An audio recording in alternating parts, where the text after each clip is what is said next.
I'd now like to introduce the speakers and the chair of the panel. First, we have Dr. Sarayu Natarajan. Dr. Sarayu Natarajan is the founder of Apti Institute, a research institution that aims to produce policy-relevant, actionable, and accessible knowledge on the interaction between people, societies, and technology. She has a PhD in political science from King's College London and an MPP from Columbia University, and is also an alumnus of the National Law School of India University. In this past year, Sarayu and her colleagues have been engaged in research that, among other things, helps eGov understand how citizens interact with local governments, where technology helps improve such interactions, and what gaps still remain despite it. Sarayu is also a member of eGov's Partner Council. Welcome, Sarayu. Next, we have Kuldeep Tantewadia. Kuldeep is the co-founder of Reap Benefit, a non-profit organization that focuses on volunteerism and what they call the power of the small. Reap Benefit works to engage youth in local, small-scale problem solving by crowdsourcing local data and collaboratively developing solutions that can be implemented in partnership with local institutions and governments. Kuldeep founded Reap Benefit when he was 23 and is passionate about involving youth in making change. For his work, he has been recognized as an MIT GSW Fellow, an Ashoka Fellow, an Unreasonable Fellow, and a Forbes 30 Under 30 entrepreneur. Welcome, Kuldeep. Next, we have Akhila Sivadas.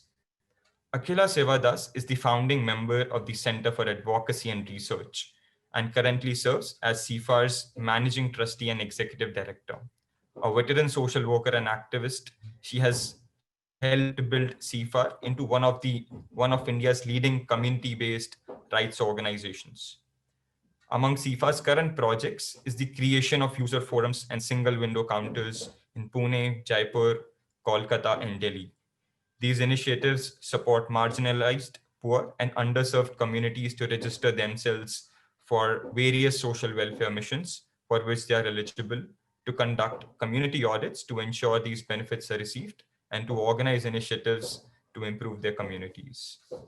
Welcome, Akhilama. Next, we have Shruti. Shruti Parija has been leading the urban engagements under the data-driven governance portfolio at Tata Trusts since 2017. She was part of the team at Smart Cities Mission, which helped develop the Data Smart Cities strategy and the Data Maturity Assessment framework for 100 smart cities in 2019. She works closely with central and state planning entities to drive policymaking and the intersection of data, technology, and governance. Shruti holds an MA in social work from Tata Institute of Social Sciences, where she was a recipient of the Linnaeus Palm Fellowship. Shruti also holds an engineering degree in electronics and telecommunications. And lastly, but not the least, we have Srinivas Alavili, who will be chairing the panel today. Srinivas, or Shrinu, as he is dearly called by friends and colleagues, is the head of civic participation at Jawaharlal Nehru Center for Citizenship and Democracy, where he works on enhancing citizen participation in local governance. He has been active with the Citizens for Bangalore movement, organizing a number of campaigns. Previously, he served as the national head of communications for the Lok Satta party and incubated the India Against Corruption campaign in Bangalore. An engineer by training, Srinivas holds an MS in computer science from Utah State University. With this, I hand over to Srinivas for chairing the panel.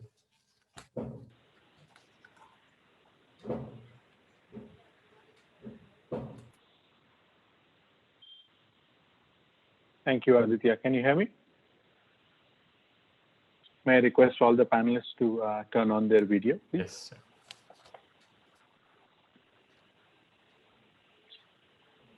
Hey, thank you so much, Aditya, for that introduction. The topic for today is how citizens and communities are shaping our cities. I think we'll try to explore that. A very interesting group of us have been called in for this. I'm quite excited to know what everyone's going to say about this topic. I'm also interested in having a more conversation, interaction between the panelists, and also any questions that come in from the audience. So let's explore how are things in 2020. For example, what are the latest trends in which citizens are now engaged with the government and public offices? And the cities have all of the major cities have seen a major demographic shift in the last few years, especially in the last decade. Now, what does that mean in terms of shaping the cities from the citizens? And identity of a citizen, how critical is this now in determining someone's citizenship? Who you are, where you are from, does that impact what you can do or what you will do as a citizen in this country, in the cities today?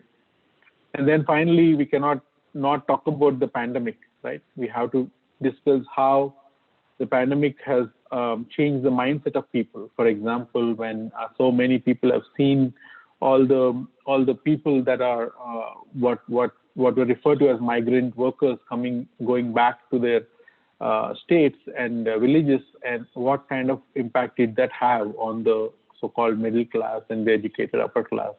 The fellow citizens of the same city are they looking at citizenship and their own fellow citizens differently? So we try to explore these topics. I'm very excited to have Akila, Sarayu, Kuldeep, and Shruti on this. But I think we should give you a small break from all the talking and have you do something for all the audience that are here. So may I request Aditya to flash a little poll, and let's find out what our audience think about citizen participation. Do they really think that citizens and communities are shaping our cities, or is it just some wishful thinking that we have that they're doing that? So may I request all of you to give an honest answer. Let's look at the options in front of you, and then click the option that you would think is the most appropriate or what you would agree with. Let's look at where we stand, and maybe that will help our panelists also to respond to some of that.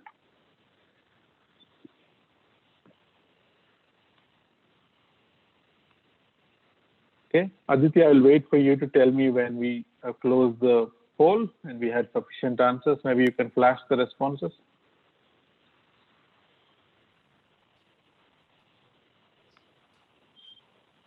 Almost 60% of the votes in. We can wait for another 10 seconds. All right. Very, very quick audience. That means everyone in the audience is very much awake and watching us. All right. So I'm ending the poll and I'll share the results.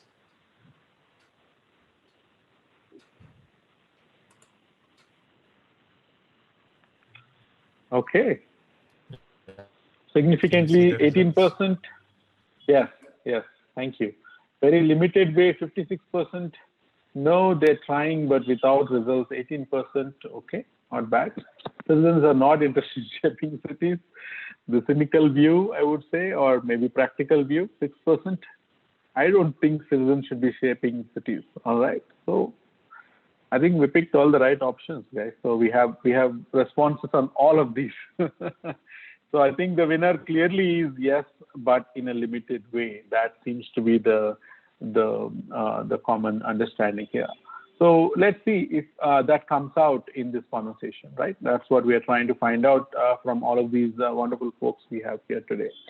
So let me just go to each of you. I'll ask the leading question, but I don't expect just you to be answering that. If somebody else wants to jump in and respond to that, please feel free to do so. Keep your responses brief so we can cover more ground in the time that's available to us. By the way, how much time is left for this panel, Aditya, at this point? So, we have another 45 minutes that we can 45 discussion. Okay, great. Thank you.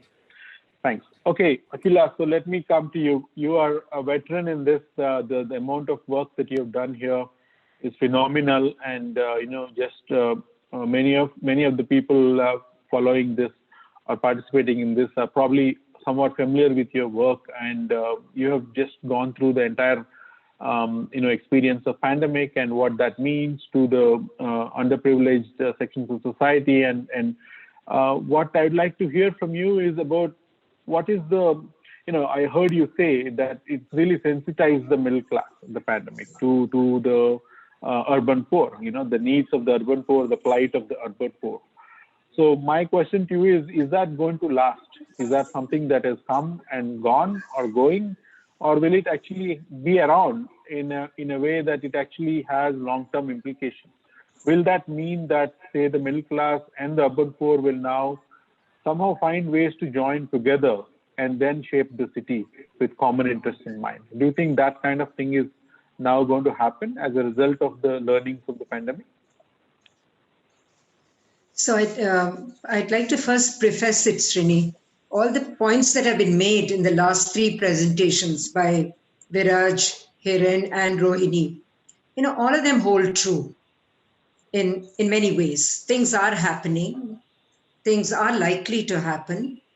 And there is ample opportunities to set things right. But that doesn't necessarily mean that, that there are no barriers, there are no challenges, and there are no impediments. On the question of the pandemic, yes, definitely it has, the image of the migrants walking back, I think has been like a shocker, and something that we all knew was, waiting to happen. If not on the pandemic, it will happen on some other provocation or some other context, but it was waiting to happen.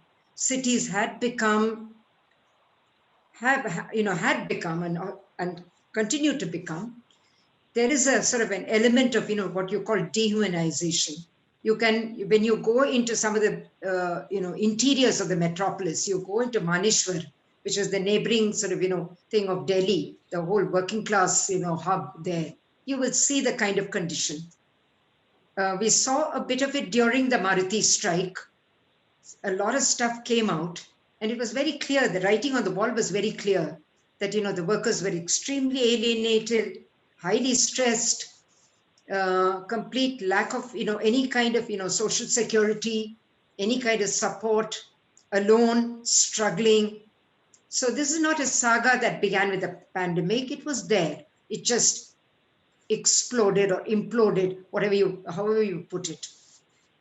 And I think that has been a shocker. And they have seen their own people around on whom they're very dependent. The housemaid is somebody who's they're very dependent on. Their whole, it's the route to happiness for them. If the minute her bell rings, then everything else, the whole world is looking rosy and manageable and doable for the day. So, and she was not around. She could not be around. So I think there was a sort of a stirring of the conscience. We have also heard anecdotally many people sort of saying that, no, I'm going to stop all my ongoing business. I'm going to get to the root of this problem and continue to work on the issue. I think that resolve that they're going to listen to people, they're going to hear people is there. I just make one point and I'll stop. What is, really challenging all of us, whether you do it from the digital space or you do it, face to face with the people, what is really challenging are two things. One, there is a precedence, and in any communication, they say what you hear first, what you see first, what you perceive and experience first. You can keep saying till cows come home that it's not that, it's not it. That was just, one-off. I'm actually a wonderful human being. I'm actually very tender and wonderful. Don't get demoralized. Don't get, no, it just gets stuck in the head. That is you. And you can keep saying it's not me. So in any communication, anything that precedes has a great impact. That's the baggage you have to remove to get in, to refill that baggage. So one is the precedence is not very good. Just to take the example of the housemaid, They won't allow them to use their toilet. 8 hours, 10 hours, do what you want to, but you can't use my toilet. And they'll be there in the seminars pledging on open defecation, stopping open urination, all of that. That kind of hypocrisy, the poor see in us, Srini, let's all admit.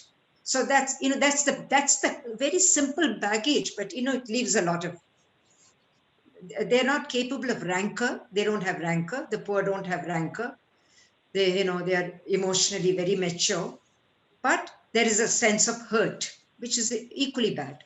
So one is that baggage. The second is, just now, Viraj and, Hiren were sort of, praising all the sort of duty bearers, the officials, the leaders, the government, so to speak.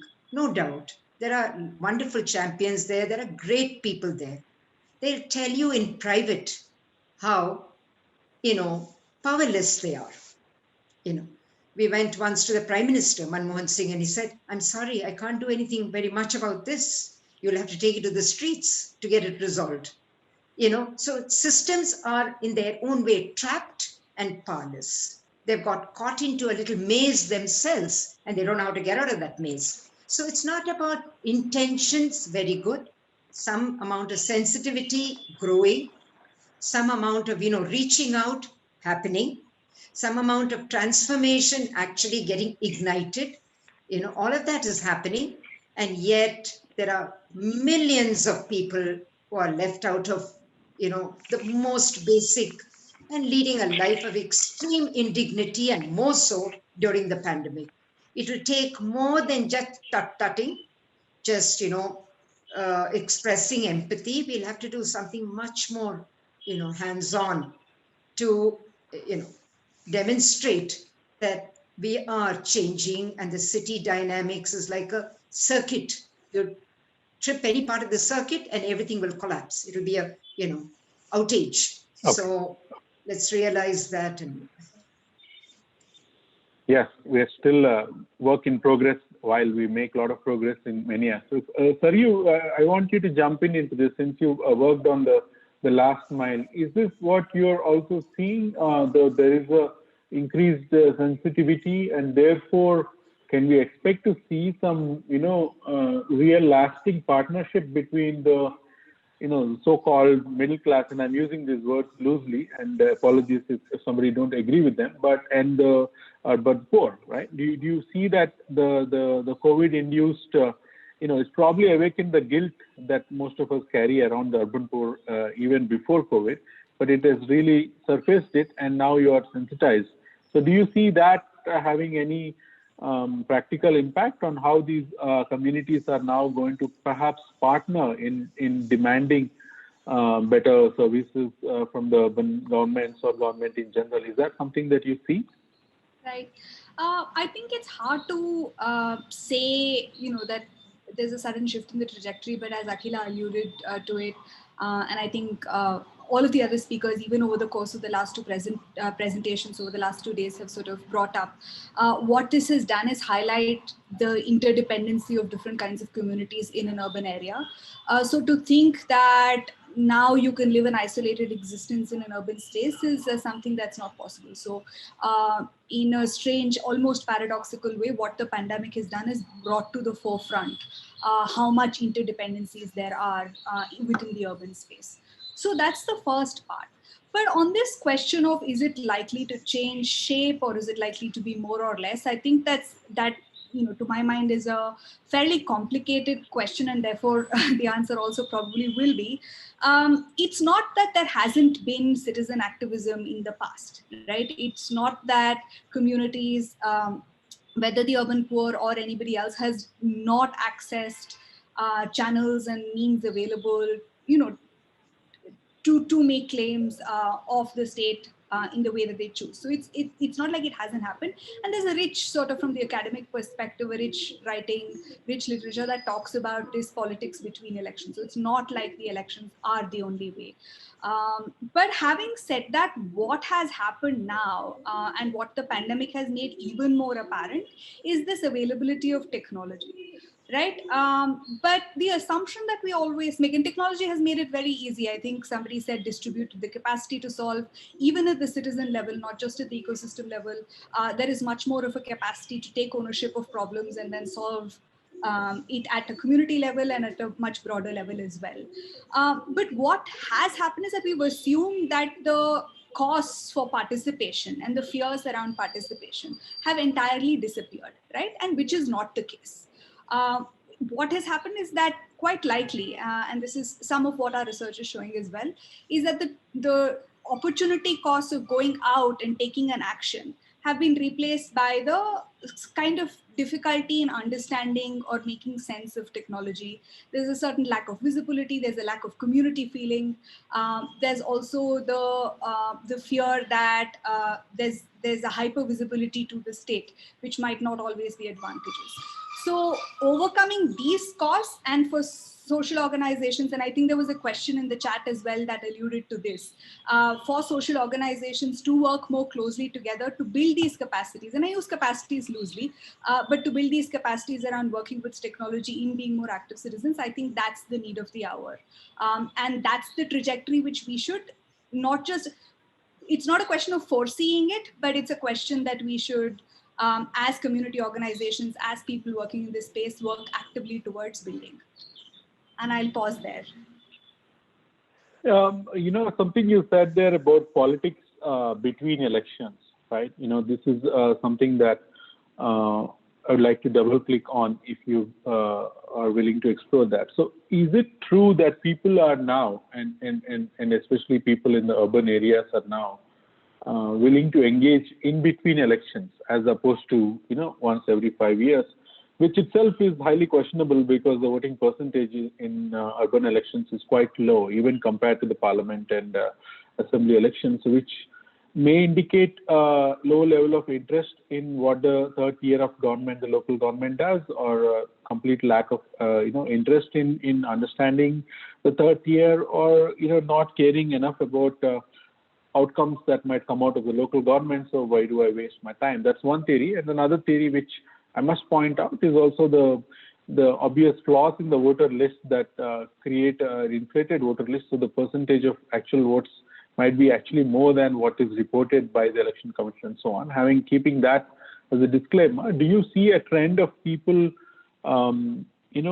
participating, loosely using that word, in between elections? Are they willing to engage with, say, politicians? Once they know that this is the particular elected representative, and I'm going to now, go to this her or him and work with these people. And in the same breath, are these elected representatives also, are they in a position to truly represent? Because if you take a councillor in Bengaluru, he or she will represent 70, 80,000 people, probably got votes about 5,000 to 10,000 votes. That's the winning vote. So therefore, maybe 10%, 20% of the entire ward has voted for her or him. But now her job is to represent the entire ward. So what do you think about these two things? And I invite others to come in too, if you have a point to talk about. Right.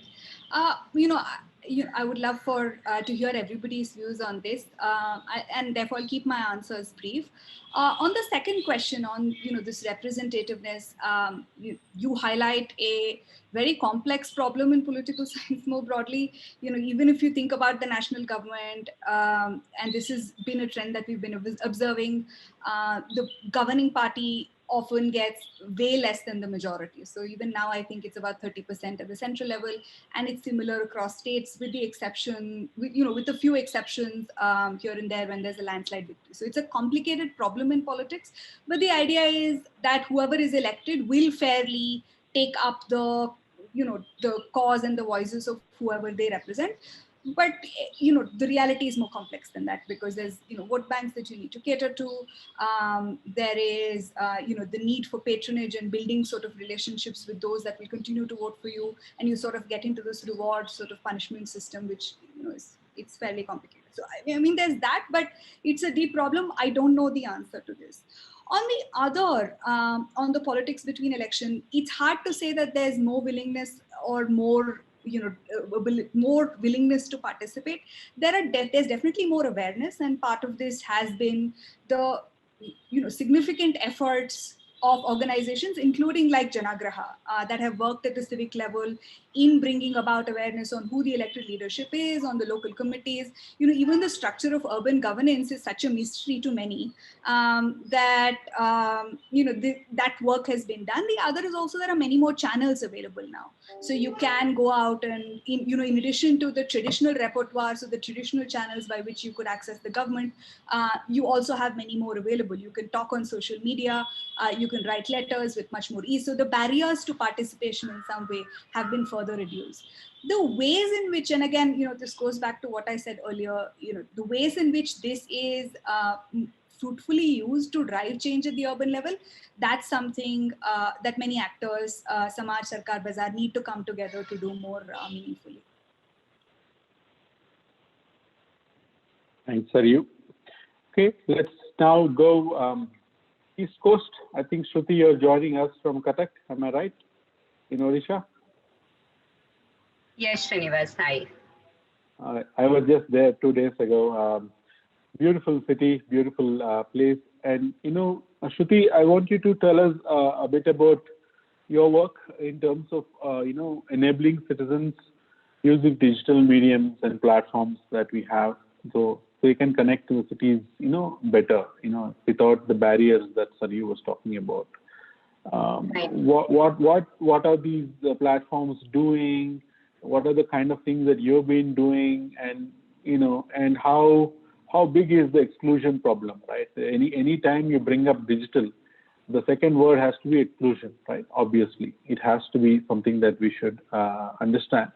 And so therefore, I'd like you to talk about the digital platforms as well as the severity of the exclusion problem and what it is that people are doing, including yourselves and others that are trying to use digital mediums. Would you like to talk about this?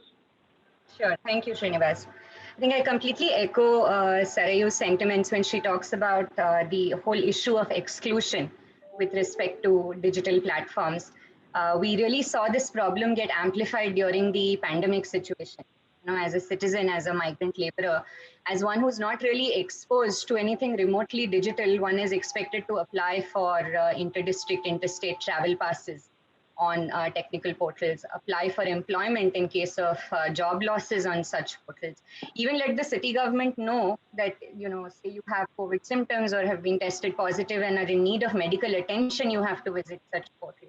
If you analyze this further, you see that exclusion has sort of been built in as a part of the design of such portals. We take it for granted that the processes we design will by default be accessible to everyone.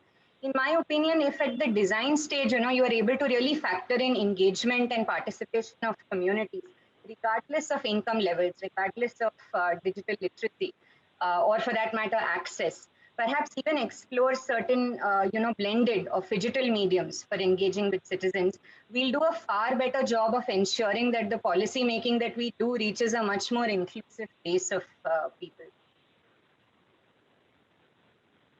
Yeah. And what does the data tell you in terms of usage of digital medium? Do you have any numbers that you can share with? How many people do you think can realistically use digital mediums? Do you have any information in that dimension? Yes, let me actually talk about a few experiences here, Srinivas. I think we've all used digital platforms while connecting to our urban local bodies. And there are several such platforms, including the Digit platform by e-governments, which is used for citizen-centric service delivery. Let me talk about a specific digital medium in cities which has seen a rather significant surge in civic participation in the last couple of years. So hackathons, if some of you are familiar with the concept as a medium, has gained a lot of popularity, especially after the open data program in India took off. While hackathons have, traditionally been a very closed door sort of an event anchored by a technical community, today we see that the forum is really opening up to civic problem solving and, solutioning for the larger social good. multiple city governments have put out their data freely and willingly on open data portals. And that gives citizens like you and me the opportunity to enable problem solving within the government structure by participating in events. So if we have the time, let me talk a little bit about what are hackathons, what is the process, and maybe cite an example or two. Maybe a hackathon that you really thought was actually pragmatic and actually made a difference to the city governance. Is there a hackathon like that that comes to your mind? Maybe you can take 30 seconds to describe that and come back to it later. Sure, definitely.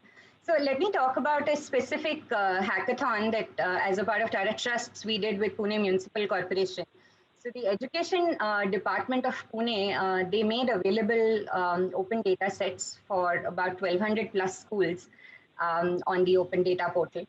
This had data related to school enrollment, related to the medium of instruction, the management type, category, and so on. So typically, hackathons are meant to address a large problem which a significant number of citizens in a city are facing. So the problem statement here was that in a regular scenario, a parent who would be seeking school admission for their wards, they would typically rely on their friends, their neighbors to get that information. What we wanted developers to come up with a solution was it would be extremely useful if a tool would be provided to parents so that they can locate schools in their neighborhood. They would also get information on facilities, on infrastructure, on the student-teacher ratio, the performance, safety aspects on a particular consolidated, platform. We had a very positive experience in running this hackathon with a lot of enthusiastic, contribution from civic communities like DataMeet. We had engineering colleges partner with us, industry partners stepped in to offer their technical guidance and mentorship. We also had NGOs and community-based organizations freely share their data around other civic issues. And as a result of which, a fair amount of problem solving took place, which is now being used by the corporation. So they are an excellent medium to really, bridge this whole issue of connection or belongingness that citizens have with urban local bodies and do it in a very participatory and meaningful manner. So something changed in the schools as a result of it? What was the actual outcome for the parents or the students? For the parents, Srinivas, for them to get transparent information in a consolidated region, as opposed to looking at a sort of an uninformed way of decision making when they were selecting schools for enrollment of their children. So instead of falling for the advertisements of the schools, now they have a more, insight into what exactly the schools are doing. And okay, wonderful. Okay, so let me go to our youth icon here, Kuldeep. Hope you're doing well, Kuldeep. A long time. Recently I saw that REAP Benefit has celebrated the 7th anniversary, and I think Aditya was talking about how you started it at a very young age, and all of us are inspired by that. But now you are the big brother. You've been around many of these kids, if I may call so, with no disrespect whatsoever. So now 7 years after that initial days of REAP Benefit, and your fundamental belief that if you catch them young and train them or make them aware, and you will end up with some citizens, a large pool of citizens that are now going to be active, and not only they are going to take care of themselves, but they will act as champions of citizenship to those around them, right? I do see some examples around me from the alumnus of REAP Benefit, but I want you to talk about it. What has been your, understanding of what has happened in all these years? Maybe you can take a minute for those of us in the participants that are not aware of how REAP Benefit works, introduce it quickly. But I'm more interested personally to know about when you REAP Benefit onboards a young student, 13, 14, 15 years old, and does whatever programs you do, making those Solve Ninja and many of the programs, amazing things that I myself have been part of on few occasions. What happens to them after they go to college and they get out of college and get into the mainstream adult boring life? Do they still continue to be excited about these civic challenges? Or they say that was good, Kuldeep, and disconnect with this whole process? I'm very curious to know about this. Thanks a lot, Srinivas. So just for the audience, Benefit is an organization which works with young people in solving local neighborhood issues. So how do we develop a civic muscle in young people to actually solve the issues? Like Rohini spoke about the supply side of things. How can they solve issues which they see, feel, experience every day in their neighborhood? So, I mean, this is a question I get asked very often, which is, first of all, do young people want to do something like this? And B, does it sustain? And while Rohini was speaking, she said that, citizen problem solving is not a spectator sport. And when something is not a spectator sport and you have to participate, you need a different kind of muscle to participate in it. And the muscle can only be built by taking actions. The more actions you take, the continuity of your actions, that's when the muscle gets built.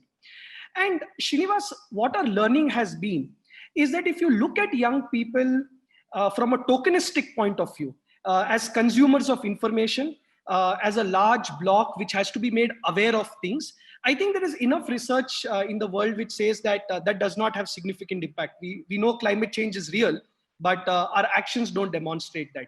But on the contrary, if you don't look at young people as consumers of information, but as distributors of solutions, if you look at young people as people who have agency, and if they're given that agency, they can solve real issues in their neighborhood, you actually see magic happening. Now, you will of course find a lot of young people. What we have seen in our 7 years is that you'll find some of them dropping off this ladder. But what is very interesting is that even if they drop off the ladder, this muscle was activated or built at some point of time. So it is easier to get those people back into the mainstream if a large community is there, rather than just keeping them aside and hoping that when they turn 30, 40, or as you said, when they get into the boring adult life, they have nothing to do. So long story short, I think the two big learnings we have had is, one, you build a community of like-minded people, and this community then starts nudging people. That is one. And secondly, you make the entire experience action-oriented so that a young person believes that they have agency to solve. So you don't look at it as a one-time project or downloading them with a lot of information, but you make it real.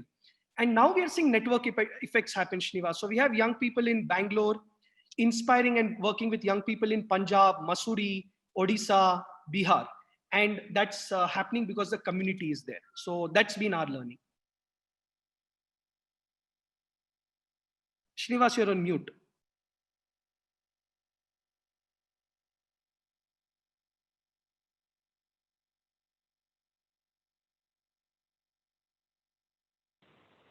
Okay. All right. Yeah, that's nice to hear, Kuldeep. I think it resonates with me a lot. I think once you are active, you are active. It will take a lot of effort to take you away from it. It's addictive to be participating in governance. I'm myself an example of that, and it's very difficult to stay away when you see things happening and you had some view into this. So there is another aspect that I think I thought that will be interesting for us to discuss, and this is for everyone. But Akhila, you could start perhaps. We had this old, I wouldn't say old, but we had this tradition of resident welfare associations, right? The group of citizens, usually senior citizens, retired persons in a particular community layout, usually a gentrified layout with a colony and a park and things like that, where people form into an association and they represent their issues to the local councillor or political class or the workers of the political party and so on. So that is something that many Indian cities have. They might call it differently in different cities, but let's just call them RWAs, or Resident Welfare Associations.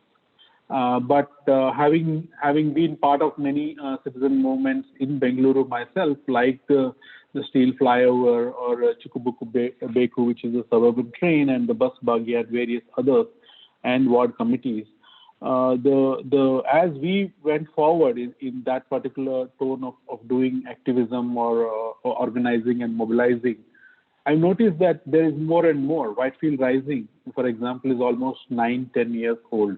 There are more and more groups with a suffix called Rising. You know, you have KR Puram Rising, we have Hennur Rising, we have Baswangudi Rising, we have all kinds of things right here in Bengaluru, and many other, Save Are in Mumbai for the Are forestries. So this difference I see is that from the earlier model of registered bodies with office bearers, a president, secretary, treasurer, they have meetings, they have resolutions and so on, to a more informal networks of people that come together and lobby and gather together and find all kinds of ways of mobilizing other like-minded citizens to fight towards maybe one point issue. It's not about the area itself, but it could be about Are. It could be about one flyover, but that may trigger other things in public transport, like we've experienced in Bangalore, because once you're in, you're in. So do you see that this kind of shift happening from the style of associations of people working for civic issues towards, you know, movements that come together in large numbers and raise up, and then when the issue is resolved or one way or other, they go away? Do you see a trend like this picking up in various cities of India? And while I start with Akhila, I'd really like to know from others too, Sarayu and Kuldeep as well. Go ahead, Akhila.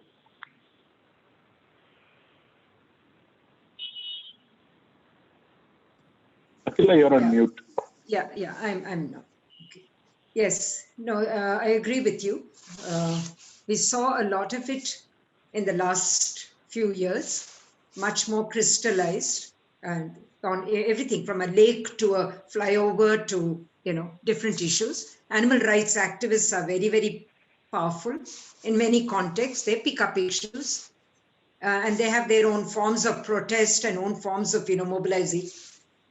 However, I think this has to be also put into the context of, you know, the kind of local self-government or the kind of devolution that is happening at, you know, in terms of city governments. I think in the absence of that, just to look at this kind of activism, very opportunistic, sometimes very inspiring. You yourself have been part of some of it, but doesn't leave enough of a footprint in terms of, you know, what is called the trajectory of change in terms of, you know, citizen engagement. The kind of thing that we have seen in the rural context, it's taken years, but it has got evolved. And across programs, across schemes, across, you know, issues, there has been a strong, you know, when the minute you look at environment and you think of the Chipko movement, you have actually a legacy of that kind. There are associations of that kind. I think that the city, the context is slightly different. And in the city, the ability to what you call bring about social cohesion. You create just an interest group of that kind and say, you know, we are speaking for the middle class, we are speaking for the educated, we are now taking on our responsibility as, you know, as activists, as, you know, citizens. Yes, it has its value, and, you know, it's a very good trigger to get started, but it must be a trigger. It must be an area of inquiry. What is it that I'm not doing? Where are my responsibilities? Where are my sort of ethical concerns? You know, all of that needs to get raised along with this. And I think in this context, 2 points I'd like to mention, Srini. In terms of a lot of the movements are also now reaching out. It's not like the middle class is not reaching out. It understands, especially on young people, there is a lot of concern. You would find even otherwise, even very informally and at very personal and at a very micro level, there are concerns when children are not in school. People will actually tap and say, "Aap school kyun nahi gaye hain? Why are you hanging around here?" You know, so all of that is there. But how do you structure it into a change, into creating what is called a caring city, into creating what is called a compassionate city? You know, we are right now in the mercury is dropping in Delhi. We're already wondering whether all of them are getting to the night shelter or not. People are actually roaming around to see whether, you know, there are still people being left out. You know, there are night patrols happening and monitoring happening just to check, you know, because you can't just tuck yourself away and think that, you know, all is well, at least for the moment all is well. So I think all of that requires a different kind of, a governance. It requires a governance platform. It requires far more sort of, transparency. I completely agree with Kuldeep that once they get into the whole, in the whole dynamics of change, you can never roll back. They become agents of change. They, get stimulated. So they'll be questioning all the time. There will be constant attempt to, reach out, to network, to build platforms, to actually create another saga. But does that impact what are called structures and systems that are so entrenched, that forces you back on every issue, forces you back? We haven't solved a simple problem like life skill education for young people. It is still eluding them. We had a complete sort of backlash on it in the last decade. And that backlash was so powerful, we have not been able to get up that animal or get up that entity or that structure or that knowledge. The young people are absolutely struggling to get advice, help, mentoring on all these issues, very existential issues. So I think we really need to look at not these little sparks, but a more structured process of change. And I think the inspiration there, Srini, comes from the poor. They have actually, everywhere, they have taken charge of the city. Let's for a while, at least as long as the pandemic and other pandemics, challenge us, let us really look at them for solutions. Let's look at them for leadership. Let us look at them for their insight and wisdom. And let's give them a chance to speak up and lead the middle class, because they know a lot. They know how the city was built. They actually built the city. They know it. They know the dangers I must mention at this and the point, pitfalls. I must mention, Nakila made me think about what I just experienced. Just the last 72 hours, 96 hours, I was in Odisha. I went to several small towns around the capital city, capital A region. And I was working with the slums in Odisha, and they have what's called the Slum Dweller Association, the SDA. Yes. And I walked into many such meetings. 100% women. And the Slum Dweller Associations are supposed to have 50% women, but they actually have 100% women. And not only they are associations meant to sit around and discuss, but they're implementation partners. You want to make something happen in the slum, the government is now asking them, you do it yourself. You need a road, you lay the road yourself. And they're coming forward to do such things.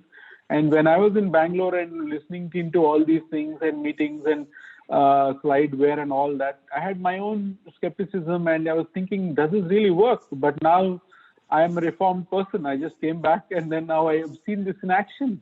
They are very much involved, and they understand governance. They understand governance.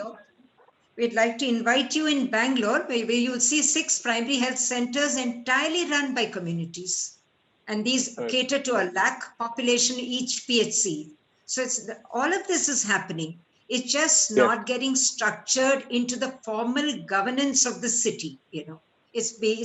So that's the other thing. That's the other thing that I would like to bring in as we are running short of time. The formal mechanism, Sarayu, is it important? How important is a formal institutionalized mechanism for actual citizens' participation in the ward level governance? We call it ward committees in Bengaluru. In Mumbai, they have ward committees with our citizens. In Kerala, they have the people plan. How important is a formal institutionalized mechanism within our urban local governance, so that you no longer have to fight, but you actually have a forum where you can go in and do this? In Odisha, that is Slum Dweller Association. In Bengaluru, it is ward committees. But what is it really across India, and what does your work say about this? Right. So I mean, it's yes, absolutely formal institutions and sort of institutionalization in some ways is absolutely critical for any of this to work. For there to be a more robust governance, you need to have institution. And as Akhila pointed out, a lot of the efforts have been in a certain way siloed, have been in sort of different levels, and there's not that institutional and lasting capacity that's built in these mechanisms. But having said that, both formal and informal institutions, and I'm hesitant to say set aside all informal institutions because they are all bad, because they do bring the great strength of being able to account for dynamics very quickly.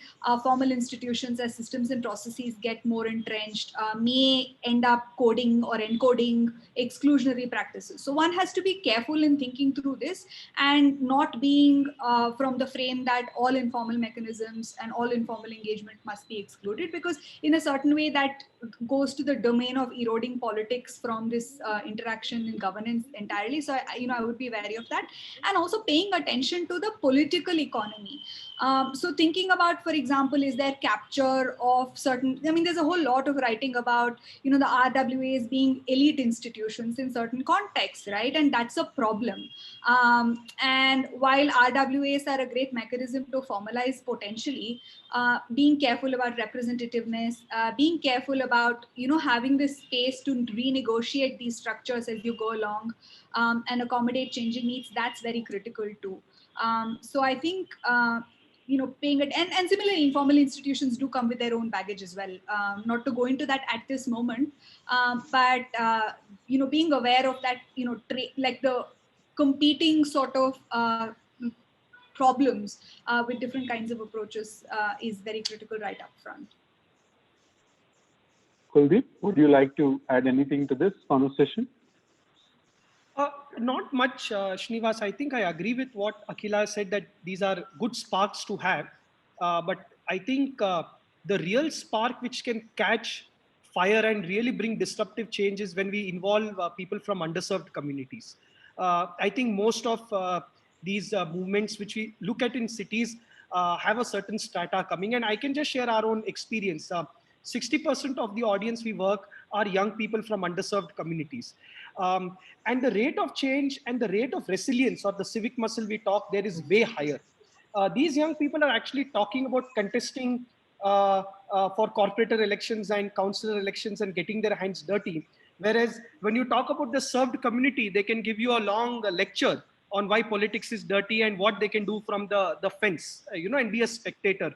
So my only point is that I am actually coming to this point of conviction that politicians just mirror us as citizens. So they are a reflection of who we really are at a larger level. And if the spark has to catch a fire, it needs to have people from underserved communities who have a better resilience and better ways of solving these problems and creating these decentralized models, rather than having people from certain areas in a city and hoping that change is coming from there. That's and a ward committee in Bangalore will be very successful when the owner of the house and the driver or the maid of the house are both attending that ward committee and talking about issues. I think that's what we should do. That's how they are designed. And that's the most inclusive forum that we have. And speaking of digital literacy, and Aditya will go into Q&A right after this, if you could be ready with the questions. What I want to know from all of you is this, something that bothers me a lot. And in fact, I've started doing something about it at Janagda. It's called city politics. Is we keep talking about digital literacy, empowerment, all these things.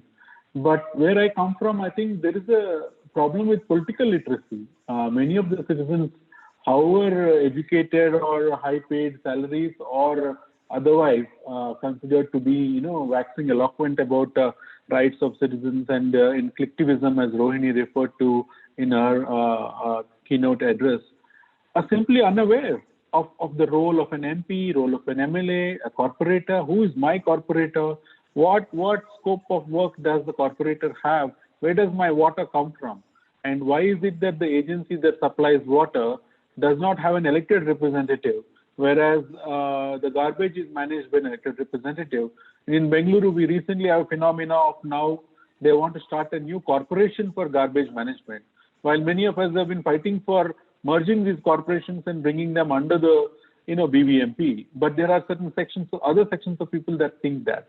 So for me, this conveys a lack of political literacy in the adult citizens of Bengaluru, or perhaps true in many other cities. So is this really, is my feeling true? And therefore people are also afraid of or reluctant to have a mutual understanding or relationship with the local politicians. In city politics, I'm trying to bring the councillors and citizens to talk to each other. And a common reaction from the citizens is that I never knew corporators can talk like this. I never knew they know so much information. I didn't know that they actually can quote Constitution Section 243W in a panel discussion on Zoom. Right? People have this opinion about politicians, especially local politicians, that I think it's coming in the way of productive engagement. Do you guys see this problem? Is this something, should we take Kuldeep's REAP benefit curriculum and introduce into the national education policy or something? What should be the way forward in this? Since you are smiling, Sarayu, I'll ask you first. No, I mean, I don't disagree on either count. I mean, there is a breakdown in thinking about political literacy, particularly for elites, and it's the paradox of many communities. Nor do I disagree with the idea that the work that Kuldeep does through REAP benefit should be made more widely accessible to a wider range of people. So that's true. But just to get onto the point of political literacy, I mean, I think that it's. And Akhila kind of alluded to this before as well. It's not like there isn't to say that political literacy is entirely absent is a bit of a stretch, mainly because it makes the problem lie at the community level and not at the way in which the system functions. There is a challenge because political literacy is, you end up using the repertoire that you have available to you that you're least afraid to use, right? So if you're scared of oppression from the system, you would choose not to do a certain set of things. If you don't have the emotional, the economic, the psychological bandwidth to take a certain set of actions, you will not take those actions, right? So it's not so much a question of political literacy as it is a question of thinking about the way in which the system oppresses, and it oppresses certain marginalized communities much more. So political literacy is like, it's a two-way thing. It has to come from, it's not about addressing a lacunae in the citizen. Like I like the way Kuldeep frames it, like it's about building the agency to take action.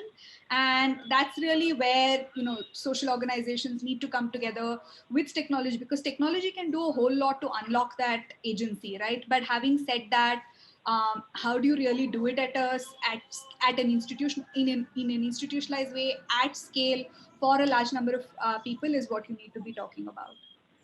And not to mix up political literacy with electoral. Let's not mix it up. Correct. There are many alternative paradigms. Right. That's right. Yeah. Okay, so we have a couple of questions. We have lots of questions, I believe, but Aditya is kind enough to filter some and put some in the chat window for me. So I'm going to throw it open to the questions. So how do you get local politicians or administrators to care about the issues or needs of informal area? They are as likely to dismiss them as illegal. Any examples where this has been managed well? So this is a question. Who would like to take this? I'd like to take it. I think they're very scared of the poor. They're also very scared of the slum, because so many things are, unresolved, and, they can get into a powwow with the community. So I think the only way to resolve it is very strong mediation, very, very essential, so that both sides understand each other's issue. It's not that, it's not about us versus them, because that won't help. So I think a strong mediation, and that's where civil society organizations, and of course with technology thrown in, definitely, it's not only an aid, it can become a tool, and a very catalytic tool. You bring about, it's like brokering. You have to broker the relationship. Okay. On both sides. Fair enough. Okay. And that's where the role of CSOs and other organizations comes into picture. I think that's very important. It's already happening. And our experiment with single window has been singularly, useful. because it acts like a, shall we say, a parallel bureaucracy. Okay, there's a question here from anonymous attendee. What do intermediaries actually do to enable citizens? What are the incentives in doing so? Sarayu, would you like to take that? Right. Happy to take it. This is the subject of the research that we did that Hiren mentioned in the course of his presentation, the work in the last mile. This is also my doctoral work, so please stop me if I go overboard. But I think intermediaries is a broad term used to refer to a range of actors who work at the community level, who enable citizens to engage with the state, and that's really it. And to think about intermediaries as one block who come in with the same set of interests in all cases is a bit difficult. So basically there are different kinds, different intermediaries coming for different reasons. You could have local political actors who are interested in, the next election, and they're working by doing local constituency surveys in order to optimize for the next election.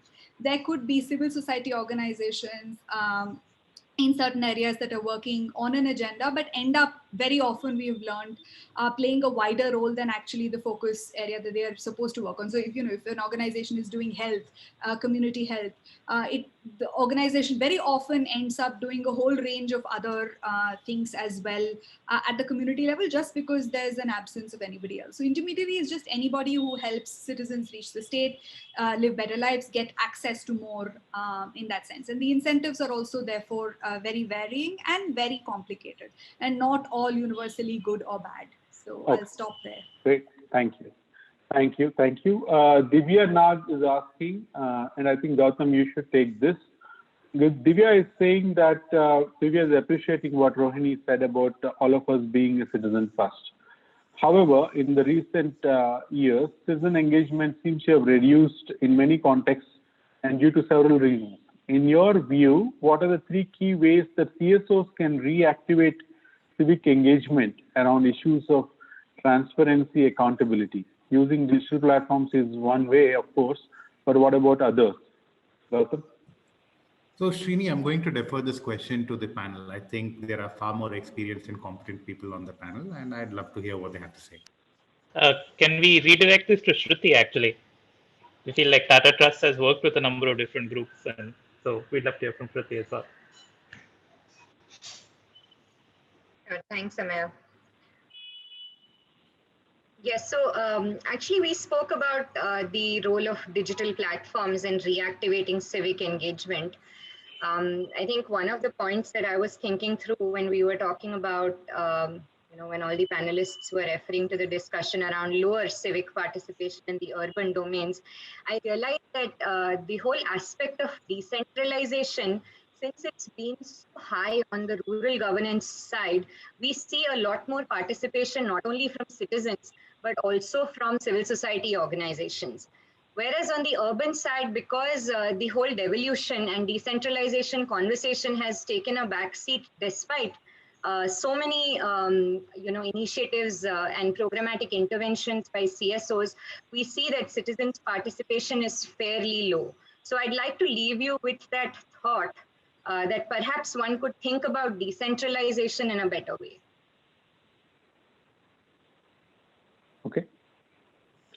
Okay, there is another question. I actually don't quite understand. Gautam, you would like to comment now? You also want to say something to this? No, Srini, I'm good. Thank you. All right. So the question is about citizens. I think you can interpret it in a way that you would like. Citizens not only need to engage with politicians, but they're also powerful non-state actors in a city like Bangalore. I would like to know who these people are, but anyway, how do you think citizens can face these strong, powerful actors? Does that question make sense to any of you? And you would like to answer that? Would it be possible to bunch up? Sorry, repeat the question. No, just repeat the question. The question is that it's not just politicians, but they're non-state actors that are powerful in cities. Do you think citizens can face these powerful actors? I think probably they mean political workers or local, muscle men, things like that. Or I'm not quite sure, but I think it's an interesting question. Would it You be got the possible question, to Attila? add up a couple of questions as well, and maybe we could take 2 or 3 together if that makes sense? All right, to that's leave a it good defer idea. to you. That's a good idea. Yeah.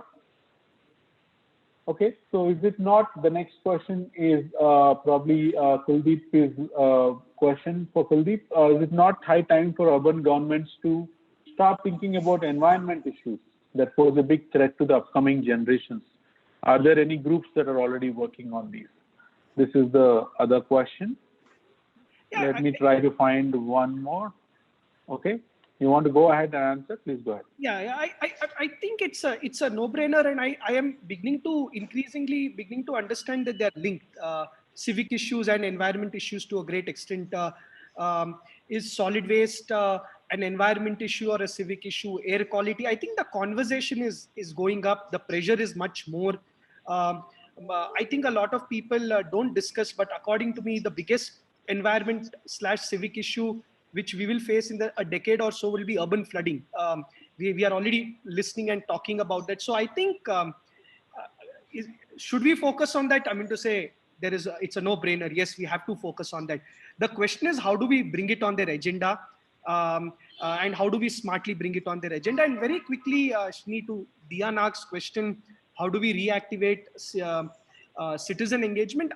I think in cities, there is this fascination of creating high-level platforms and hoping that somebody would come out there and roll up their sleeves and start solving problems.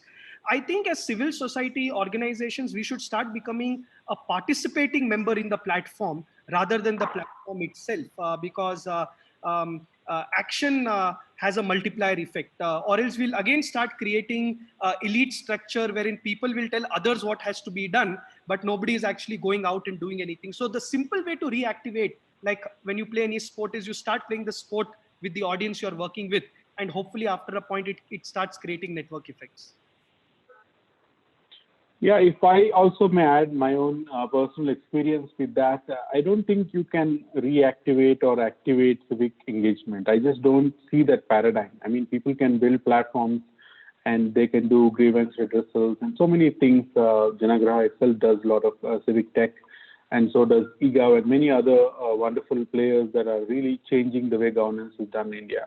But as far as civic engagement is concerned, it has to come from the people to solve a particular issue, thorny thing that is bothering them. If there's enough people that are upset about something, angry about something, and want to see something to change for the better, now that's activation of civic engagement. If you say, come, let's activate other citizens so then we can go engage with the government, that will only go a certain distance. But if you have a particular pain point, or you want to see a positive change with respect to the bus, or maybe how the garbage management is happening, whatever that particular issue might be, if the demand is articulated in a way that people are inspired enough to get off their chairs and get into the action mode, now you are engaging. Now that is something that is just like the RIP benefit students, is once you start working on one particular aspect with other citizens, you're going to continue working on something else or with some other people. And the number of people that work on these things in a city of 1.2 crore, I often say this, hardly a few hundred people are interested in this and are actually working on it. A lot of people are talking about it, but a very few hundred people are actually doing things. So once you get into this ecosystem, it's very easy to find who these people are. They're not hiding because they want you. They want to work with more and more people like you and I. So therefore, they are advertising themselves, for the lack of better word. So once you start working on a particular issue like a lake revival, garbage management, whatever that attracts your attention, gathering people, organizing, mobilizing, then now you are in that ecosystem of participation. And there's no looking back. You're only going to go bigger and wider, because you will come across other people that are interested in these two things.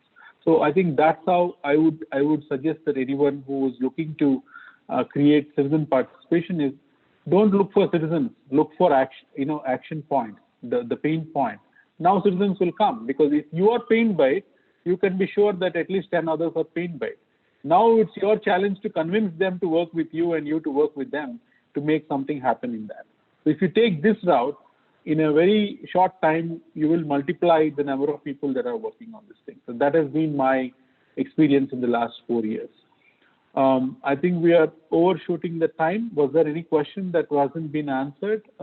Aditya, would you like to come in, or should we just run the final poll before we hand over to Gautam? Thank you, Shrinu.